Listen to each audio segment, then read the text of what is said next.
그러게요. 6위까지 만나봤다면 5위의 주인공은 오랜만입니다. 원내대표를 지낸 국민의힘의 권성동 의원입니다. 이제 반환점을 돌았고요. 이제 국민의힘 내부 얘기를 권성동, 권영세 두 사람을 중심으로 해서 짚어보겠습니다. 어제 국민의힘의 안철수 의원이 혁신위원장을 그만두면서 권성동, 권영세, 이른바 쌍권의 인적 청산을 언급했습니다. 그런데 그 두 사람이 일제히 반격에 나섰는데요. 먼저 어제 저희 뉴스웨이에 출연한 안철수 의원의 목소리부터 들어보겠습니다.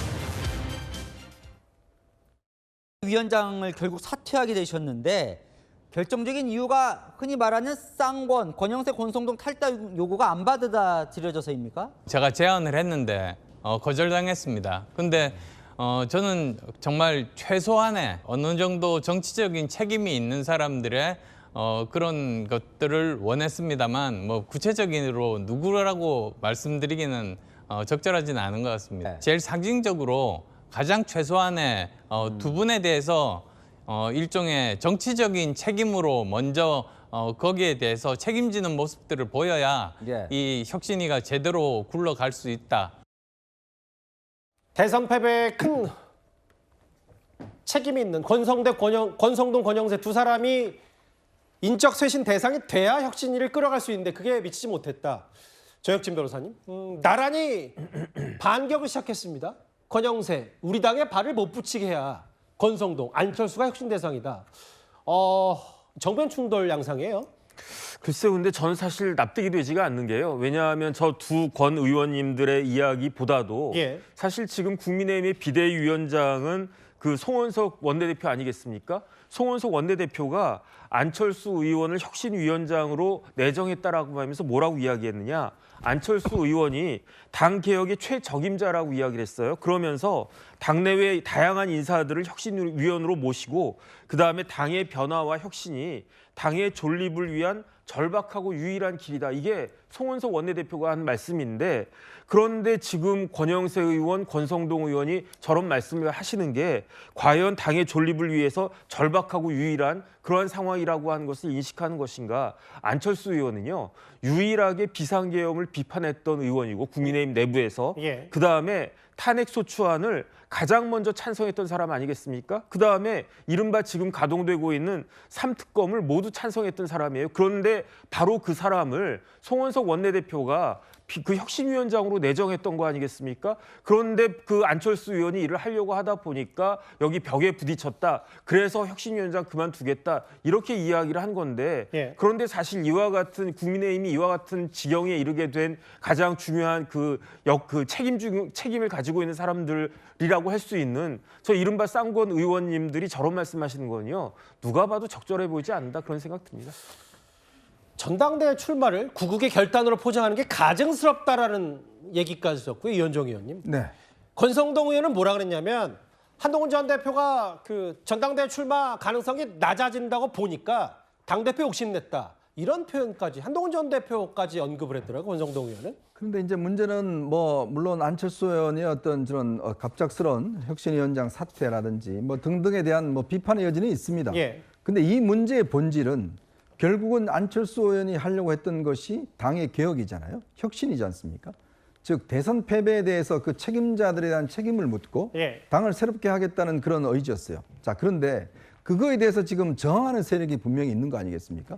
받아들일 수 없다는 거 아니에요? 지금 본인이 잘못한 게 아무것도 없다는 거 아닙니까? 권성동, 권영세 의원 다 후보 교체 다 잘했다는 거 아닙니까? 아름답게 됐다는 거 아니겠어요? 전 정말 기가 막히더라고요. 본인이 지난 대선 과정을 보면 결정적으로 패착이 보면 갑작스러운 후보 교체라든지 뭐 이런 어떤 것들이 결국 당시 지도부가 누구였습니까? 권건 지도부 아니었습니까? 물론 말씀은 죄송합니다만 또 비판 일색으로 갈 것 같아서 권영세 의원이 뭐라 그랬냐면 단 1%라도 조금이라도 지지를 높은 후보로 우리가 여당의 대선 주자를 올리는 게 맞았고 그게 오히려 잘한 일 아니냐라고 권영세 의원 그런 취지로 얘기를 했거든요. 근데 그 1% 높은 걸 누가 알아요? 본인이 다 압니까? 본인이 다 예측할 수 있어요? 그건 아니잖아요. 그러니까 중요한 것은 국민들의 선택인데 당의 정상적인 절차를 거쳐서 할 이 업무가 있는 사람이 내가 보니까 이 사람이 이길 것 같아. 그럼 이 사람을 해야 돼. 그게 당의 민주주의입니까? 아니지 않습니까? 그럼 본인이 무슨 판단 근거로 그 사람이 1% 앞선다는 판단하죠? 저거야말로 독선입니다. 즉 어떤 사람이 하면 될 것 같다. 그러면 경선을 하지 말죠. 그냥 권영세 비대위원장이 당시에 자기가 그냥 낙점하면 되는 거 아니겠습니까? 바로 그게 당내 민주주의를 해쳤다는 겁니다. 근데 문제는 본인이 그 문제점을 인식하지 못하고 있다는 거거든요. 결국 그게 국민적인 어떤 비판으로 이어졌고 대선 패배로 이어졌다. 자, 그렇다면 본인이 입이 10개라도 할 말이 저는 없을 것 같습니다. 근데 지금 와서 저렇게 오히려 당을 혁신하겠다는 사람한테 나가라고 이야기를 한다면 그럼 국민의힘에 누가 남아있죠? 그럼 국민의힘에 이 정당에 누가 남아있습니까? 지금 지지율 한번 보십시오.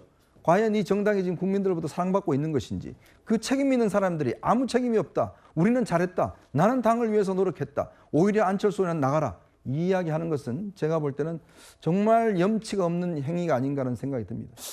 글쎄요, 이제 저격당한 두 명의 과거 옛 지도부 권영세, 권성동 두 사람이 한 목소리로 이제 안철수 의원을 향한 공격을 시작하고 있고, 이게 송원석 원내대표와의 이제 물밑에서의 조율 과정도 혁신위 면면 포함해서 권성동, 권영세 두 사람에 대한 인적 쇄신, 인적 천선 얘기가 나오니까 이게 쉽게 접점을 못 찾은 것 같은데, 근데 저 김종욱 대변인, 이제 반면에 이제 안철수 의원은 정면 충돌까지는 뭐 가지 않으려 하는 건 모르겠는데, 김문수, 한동훈 두 사람 전당대 함께 출마하자. 오늘 오후에 안철수 의원은 그런 글을 올렸더라고요.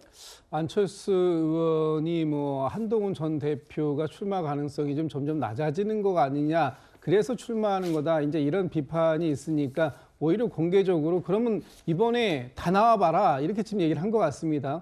그런데 일단 김문수 전 장관 같은 경우에는 출마 의지를 굳건히 하는 것 같고요.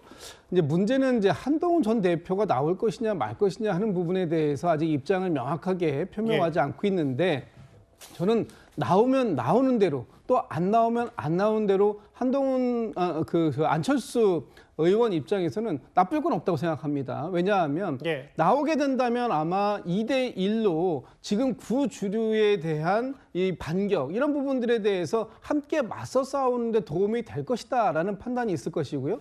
또 안 나오게 된다면 지금 당의 개혁, 혁신 이런 부분에 대한 이니셔티브를 쥐고 있는 안철수 의원이 상대적으로 상당히 효과적인 그 경선 선거 운동을 펼칠 수 있는 그런 어떤 효과를 볼 수 있기 때문에 저는 다 나와라. 나는 뭐 두려움이 없다라고 얘기하는 것. 지금 뭐 안철수 의원 입장에서는 굉장히 좋은 스탠스를 취하고 있다. 저는 그렇게 평가하고 있습니다.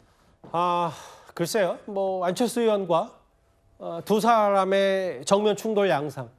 어쨌든 이거야 뭐 싸움판으로 번지긴 했습니다만 국민의힘의 본질은 어쨌든 이렇게 가면 망한다. 어떻게든 진다라고 처방해야 되는데 그 진단과 처방의 주체를 두고 도대체 누군지 이거 쉽게 전열을 가다듬지 못하고 있거든요. 국민의힘 내부 사람들의 생각도 각각 다른 것 같습니다. 오늘 나경원 의원이 정치 시그널에 출연해서 이런 말을 했습니다.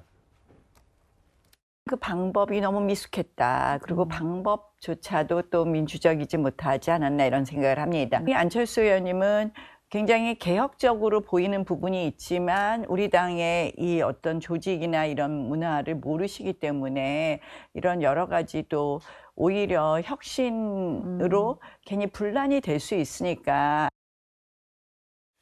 그 김용태 전 비대위원장, 김용태 의원은 사실 국민의힘의 혁신 점수 달라고 그랬더니 빵점이라고 했거든요. 빵점. 혁신을 이루기에는 어려운 상황이다. 나경원 의원 뭐라 그랬냐면 안철수 의원은 우리 당 문화를 좀 몰라서 방법이 미숙하고 비민주적이었다. 이도항 의원님 이렇게 얘기를 했어요. 그러니까 나경원 의원도 그렇고요. 지금 송원석 비대위원장 하고 계신 분들도 그렇고 이걸 예로 들어보면 지금 짜장면집을 차려놓고 짜장면 가게라고 간판을 붙여놓고 그 안에서 이를테면 짜파게티, 짜짜로니 라면 팔아서 지금 넘어가게 보겠다는 거거든요. 상호를 너무 구체적으로 말씀해서 짜장라면으로 할게요. 짜장라면을 팔아서 그러니까 품도 안 들이고 원가도 굉장히 저렴한 짜장면에 비해 그런 걸 그냥 팔아서 사실상 손님들을 속여서 넘어가 보자. 이러한 취지의 인식을 갖고 있는 것으로 보입니다. 그런데 안철수 전 이 대표도 마찬가지고 다른 분들은 어찌됐건 이번에 역사적인 엄청난 잘못을 저질렀고 그렇다고 한들 3년 동안 국민들께 칭찬받은 일을 한 번도 한 일도 없는데 이런 부분에 대해서 명백하게 사죄하고 그래야 매듭이 있고 다음 타선으로 넘어갈 거 아니냐 이런 인식을 갖고 있는 것 같습니다. 그럼에도 불구하고 안철수 의원을 저렇게 뭔가 당대표 나가려고 빌드업을 했던 거 아니냐 이런 식의 논조로 비판하는 것은 국민적 동의를 얻기가 굉장히 어려워 보이지 않나 이렇게 생각합니다. 갑자기 제품명 말씀하셔서 깜짝 놀랐어요. 일단 나경원 의원 얘기하는 건 안철수 의원의 정치력이 떨어진다. 본인이 아무리 메시가 좋더라도 좀 물밑에서 좀 능숙하게 민주적으로 할 수 없었냐라는 비판하는 반면에 정혁진 변호사님.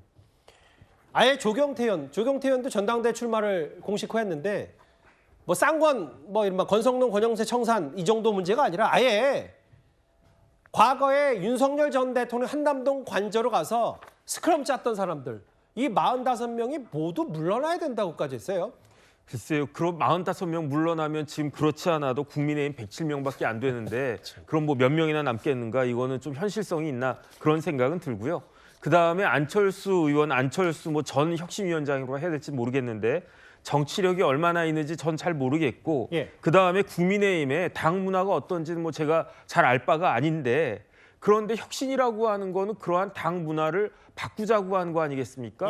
혁신이라고 하는 게 결국은 가죽을 새로 하겠다라고 하는 건데 그러니까 그런 과정에서 분란은 불가피한 것이 아닌가. 그렇다라고 하는 거니요. 쉽게 말하면 나 의원 같은 분이 저런 말씀을 하시는 거는 변하지 말자라는 이야기 아닌가. 그러면 변하지 않고 지금 존립할 수가 있겠는가. 여기에 대해 다시 한번 말씀드리면은 그 송원석 비대위원장조차도 지금 당의 존립을 위해서 절박하고 유일한 상황이다. 이렇게 이야기를 했는데 지금 그다음에 그러한 상황이라고 하는 것을 모든 사람들이 다 알고 있는데 그 국민의힘의 내부 구성원 특히 국민의힘의 국회의원들만 그런 것을 모르는 것이 아닌가 좀 답답하다는 그런 생각이 듭니다. 탄핵의 반대뿐만 아니라 관저로 올라가서 윤 전 대통령을 에워쌌던 사람들도 인적 청산 대상 아니냐라는 조경태 의원의 말도 있었습니다. 그만큼 지금 또 갑자기 또 친윤과 반윤의 싸움으로 번지는 건 아닌지 모르겠어요. 안철수, 권성동, 권영세 이 세 사람의 충돌도 충돌이지만요. 여러 얘기 중에 본질은 최근에 이제 국민의힘의 언더찐윤이라는 말까지 나왔다. 이게 동아일보 칼럼으로 알려진 이 언더찐윤이란 얘기. 실제로 수면 아래에 이런 그룹이 존재한다는 주장까지 나오고 있습니다. 언더친윤이 있대요. 언더친윤. 이름 드러나지 않는. 저도 봤어요. 한 20명의 진짜 실력자가 거기 있다. 그 사람들이 좌지우지한다. 보니까 대부분 다 대구 경북 출신 같은데 그 사람들이 진짜 무섭다. 그런데 이름이 별로 안 알려진 사람들이란 겁니다. 최근에 그래서 언더찐윤이란 이런 말도 막 나오잖아요. 뒤에서 이렇게 크게 드러나지 않게 일하지도 않았으면서 계속해서 그런 분들이 저는 더 문제라고 생각을 하고요. 원에서 봤을 때는 일하지도 않으면서 숨죽여 있는 사람들로 지칭을 하고 있고 앞에 나서는 사람보다 이 사람들이 더 문제다. 한 20, 30명 되고 대부분 대구, 경북, 부산, 경남이고 지역구 행사에 참석하면서 본인의 재선을 위한 목적에 더 힘을 쏟는 사람들, 이현정 의원님. 네. 그러니까 이게 모르겠어요. 이 사람들이 누군지 특정할 수는 없지만 이런 혁신이 되지 않으면 국민의힘이 아무리 무슨 혁신위를 뭐 100개 만들건 혹은 전당대회를 두세 번 치르건 아무런 소용이 없다는 얘기인 겁니까? 제가 이제 여러 정당들을 그동안 뭐 취재를 해봤는데요. 사실 국민의힘만큼 내부의 어떤 이런 혁신 그룹이나 이런 것들이 없는 정당 아마 역사상 저는 거의 못 본 것 같습니다. 그나마 옛날에 보수 정당들은 뭐 남원정이라든지 뭐 새벽이라든지 뭐 이런 모임들이 있었습니다. 젊은 의원들이나 이런 의원들이 굉장히 이제 어떤 모여서 개혁적인 목소리를 내고 이끌어갔던 이제 그런 측면들이 분명히 있었습니다. 근데 국민의힘이 이제 탄핵을 2번 당하고 난 다음에 그리고 이제 TK 중심, PK 중심의 정당이 되고 나부터는 이런 그룹이 없어졌어요. 그러니까 TK의 초선은 아예 얼굴을 저는 잘 모르겠습니다. 제가 오랜 정당했는데 제가 의원들 이름이나 얼굴을 잘 몰라요. 왜 그러냐면 이분들이 중앙에 이렇게 무대에 잘 나오질 않습니다. 제가 이렇게 전화를 받으면 어딘다 그러면 지방에 지역구에 있대요. 그러니까 매일 그냥 거기서 있는 거죠. 지역 사람들하고 술 먹고 거기서 뭐 있으면서 지역 일 보고. 그러니까 서울의 중앙 무대에 나오지도 않고 방송국 같은 경우에도 섭외를 해도 나오질 않습니다. 물론 국회의원의 1차 책무 중에 하나가 지역구 관리도 있고 그렇죠. 지역 민심 청취도 있긴 있죠. 그러니까 지역의 대표예요. 지역의 대표인데 그 지역의 대표는 구의원도 있고 시의원도 있어요. 근데 왜 이를 국회의원이라 그럽니까? 지역의 대표성을 갖지만 그러나 중앙에 국회에 와서 국회 전체의 어떤 이 정치적인 일을 하라고 있는 직종이잖아요. 근데 제가 알기로는 이쪽 찐윤 언더 찐윤 같은 분들은 주로 이제 뭐 지방의원 출신도 있고 뭐 이런 분들인데, 그러니까 계속 자기 지역에만 있으면서 자기의 어떤 역할만 하는 분들, 이런 당내 목소리에 대해서 일체 목소리를 내지 않고 나중에 어디로 가느냐, 야 이번에 누굴 찍어야 돼, 어디로 가야 돼, 이것만 따라가는 분들이 국민의힘에 너무 많다 보니까 목소리를 들을 수가 없습니다. 매일 TV에 나오고 매일 나오는 분들은 똑같은 분들만 계속 나와요. 왜 그런가 하면 나머지 분들은 아예 나오질 않으려고 그러거든요. 이제 그런 것들이 국민의힘의 개혁을 지금 발목을 잡고 있고, 이렇게 지지율이 떨어져도 나는 내 지역만 갖고 있으면 돼, 라는 그런 것 때문에 결국 이런 문제가 빚어진 겁니다. 그러니까 민주당은 사실은 그동안 이 호남의 어떤 의원 비중을 사실 초선 위주로 많이 바꿔버렸어요. 근데 국민의힘은 그게 아니라 오히려 중진들이 다 지금 영남과 포진이 돼 있거든요. 오히려 그게 지금 당의 개혁을 막고 있는 중요한 문제가 아닌가 제기하는 분도 있습니다. 예, 글쎄요. 이렇게 저격을 당했던 쌍권들도 바로 반격하고, 안철수 의원도 이럴 바에야 김문수, 한동훈 전 대표 다 나와라, 전당대회 하자. 새로운 혁신위원장을 뽑기에는 여러 물리적으로 쉽지 않은 환경이 분명한데, 그럼 전당대회 바로 한다고 칩시다. 저 김진욱 대변인. 이미 출마 선언을 한 사람도 있고, 김문수 전 장관, 한동훈 전 대표 고민 중인데 뭐 나올 가능성도 적지 않아 보입니다. 양양자 전 의원도 출마를 예고했고. 근데 이게요, 전당대회 열려서 당대표 뽑는다고 해도 똑같은 일이 또 반복되는 건 아닌지 모르겠어요. 반복될 가능성이 있습니다. 특히 이 구주류라고 하는 친윤 구주류들과 그 안철수 의원이 개혁의 대상으로 지목한 사람들이 같기 때문에 이 개혁의 대상이 누가 될 것인가. 그런데 지금 이 부분에 대해서 그 국민의힘은 아무런 변화가 없는 거 아닙니까? 국민의힘에서 변화를 이끌어내기 위한 그런 전당대회가 되어야 되는데, 과연 그런 전당대회에 누가 대표가 될 수 있을 것인가. 과거 얘기 잠깐만 해보면요. 예전에 저희 민주당이라든지 국민의힘에서 정풍운동이라는 게 소위 있었습니다. 그것은 당의 체질을 바꾸는 개혁을 해보자, 또 혁신을 해보자라는 것인데, 그럴 때마다 그 정풍운동의 대상이 되는 사람이 분명히 존재했어요. 인적 개편이 없는 상태에서의 개혁은 그거는 실질적인 개혁이라고 보지 못했기 때문에 당시에도 그랬는데, 이번에 국민의힘에서 개혁의 대상으로 지목되는 사람들이 있는데 그 사람들을 쳐낼 수 있는 개혁의 칼을 든 사람은 보이지가 않는다는 것. 그것이 이제 가장 큰 문제라고 보이고, 과연 안철수 전 그 의원이 이 당에 들어온, 국민의힘에 들어와서 지금 뿌리를 내리는 게 굉장히 얕게 내려져 있는데, 이 얕게 내려져 있는 뿌리를 가진 안철수 의원이 아주 깊게 뿌리 잡고 있는 소위 언더찐윤들을 쳐내는 역할을 해낼 수 있을지, 이것이 저는 마지막 관전 포인트다, 이렇게 보고 있습니다. 최근에 신문 사설들을 쭉 살펴보면 열이면 열다, 국민의힘이 바닥 모르고 떨어진다라고 하는데, 매일매일 저희가 뉴스탑10을 진행하는 저로서도 이 새로운 갈등 구조들이 계속 반복되거든요. 저희가 준비한 5위까지 만나봤습니다.